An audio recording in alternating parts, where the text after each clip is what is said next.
ما عادش مثلا لطفي بوشناق عاشق الحيوانات، وانه عنده كلب اسمه بالروسي تو تقول لي عليه، وانه لطفي بوشناق كان مش في استوديو راهو معاه ويحبوا حب كبير، تقريبا يعتبر واحد من اولاده. انا والله العظيم اقسم لك بالله معناتها قاعد نفكر اني حتى باش نعمل ملجأ لك الكلابك اللي بداو في الشارع مطيشين واللي معناتها يسخفوني وكل قطاطس، وكي نتعدى نشوف قطوسه مضروبه في الكياس صدقني نلفت وجهي، توجع برشا نتوجع برشا. ايش عنده ذنبه؟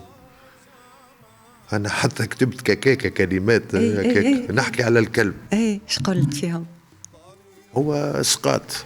دي نعرف يا اخي انت تكتب هكاك ما تكتب. لا ما أنا لا هكاك تخاطر ولا لا بين السطور نقرا ولا لا ولا لا. ايش فما؟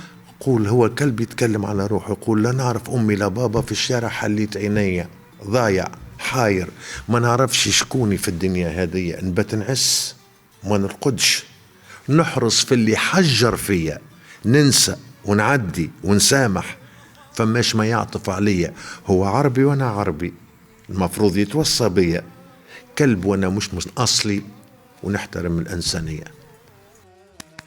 كيك تي خواطر وهوكا اسقاط دبر راسك دبر فهمي وكل فيه بيفهم. حبك للحيوانات خليك حتى ما عادش تاكل لا حوت لا دجاج، عايش كان على لا حتى على الحوت ما عادش تاكل معناها علوش. انا تو كي نتعدى قدام ززار ولا اللي يذبحوا في الجمال نلقى قعود مسكين قاعد كايش يستنى فيه، نتوجع برشا بصراحه.